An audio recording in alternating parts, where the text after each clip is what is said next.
Right, next we've got Alistair coming up. Give it up for Alistair McConnachie, a force for good. He provided all these flags.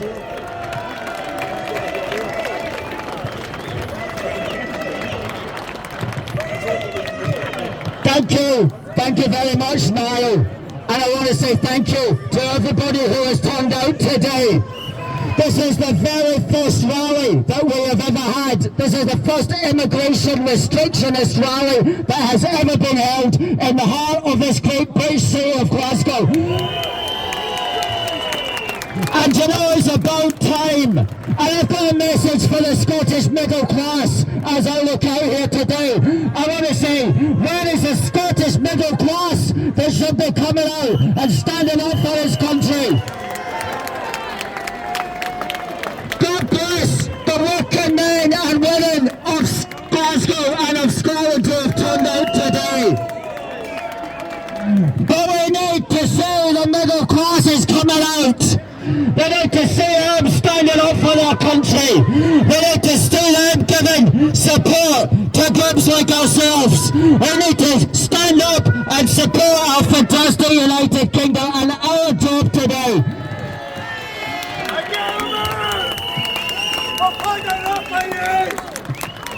It's to stop mass immigration. In 2023, 1.2 million legal immigrants came into the country. That is beyond ridiculous. In 2022, another 1.2 million came in. Mass immigration has to end, and for starters it needs to go back to the historic norm, which was still very high, back in between the 60s and 97 when Blair took over. We need to get back to that. We're not saying end all immigration, but end mass immigration.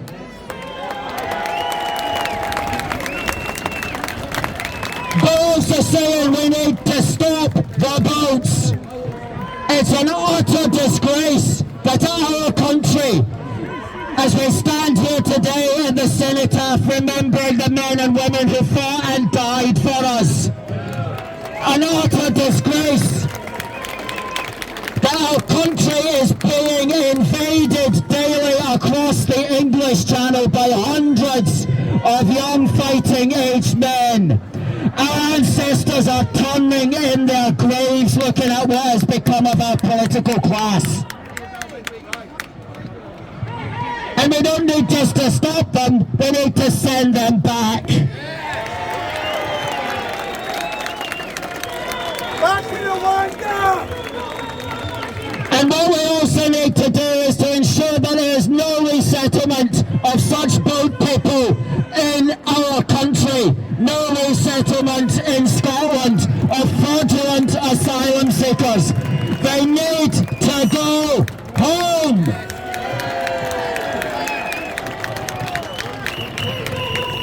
And here's another thing. This is about the future of Scotland as a recognisably Scottish nation. And if you're a Scottish nationalist, or if you're a Scottish unionist, we may differ on the merits of the UK Union, but surely we agree that Scotland's borders must be protected. And so I am calling for the Scottish nationalists and Scottish unionists to come together to say that we have a shared interest in getting rid of all the political class that want to flood Scotland with legal and illegal immigration. We need to get rid of the Swinnies of this world. And we need to say to Anas Sarwar, the Labour leader, Mr. Sarwar, you want to be First Minister in 2026. Well, if you've got designs on that station, then you'd better start listening to us.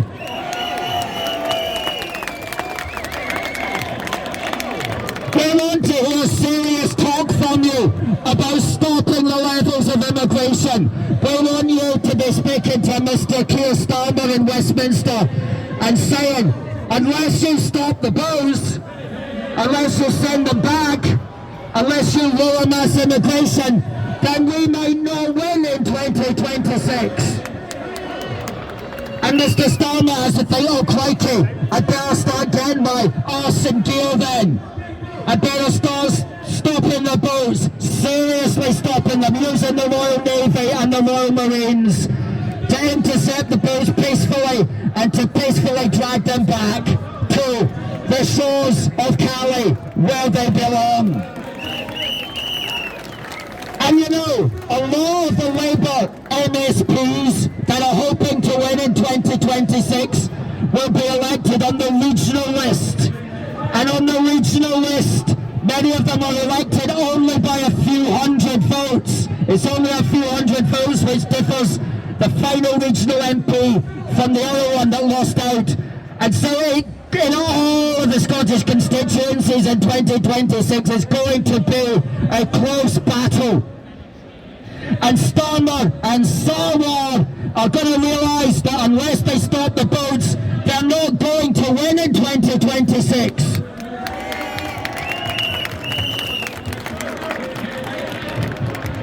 That's what we can do politically, because you know, they might have taken everything from us, but we've still got our vote. And in the Scottish election, 20 months from this very day, on the 7th of May 2026, it's going to be the Holyrood election, exactly 20 months out. And we are going to make this an issue at the 2026 Scottish election. And each of us have 2 votes, and we're going to make it clear to Sarwar that we're not going to vote for you. Do not take our vote for granted. And we're not going to vote for the SNP either. Do not take our vote for granted. And the Lib Dems and the Tories, unless you do something to talk against mass immigration, unless you do something to stop the booze, we're not going to vote for you either. We will vote for people who want, like that flag said, to stop immigration, to stop mass immigration, to stop the boats, to send them back, and to ensure there's no resettlement in Scotland. And somebody with that platform, they will get the vote of the good people of Scotland. And Johnny Mcginty just up there, he said, you know, this is a battle, it's a democratic battle. Our forefathers, our foremothers, they're looking down on us right now and they're wishing us the very best. And they're saying we have to fight for Scotland.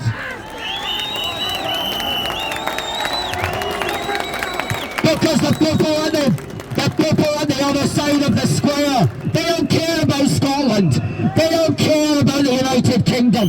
They don't even care about distinct nation states. Let's get this fantastic flag back up again.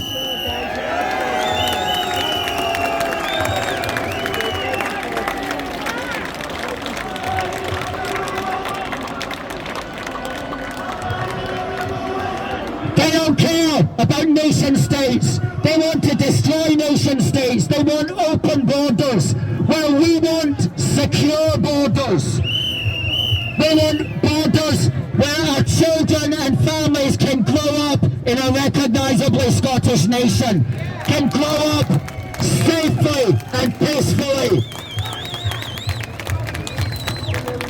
And all of this can be done perfectly democratically and perfectly humanely.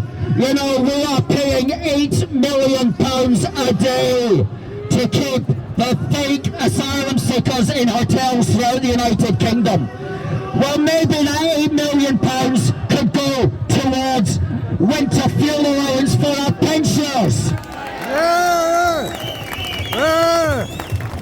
And there'll even be enough left over to pay a one-way return ticket to these people to go back to wherever it was that they came from. And there might even be more money, and we can give them a resettlement grant. And I'm being serious here.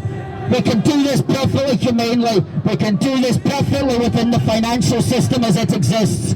It's not impossible. The only thing lacking is the political will. And the political will is lacking because the politicians don't listen to us.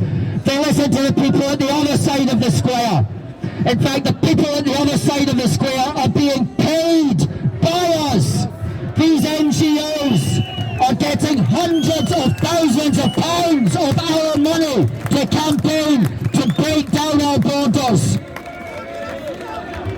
The politicians in the Scottish Parliament, one of them is speaking, is getting paid hundreds of thousands of pounds a year. Our money to fight against us. The trade unions, and most of these are just salaried people who work for the NGOs. They're not the normal people of Glasgow.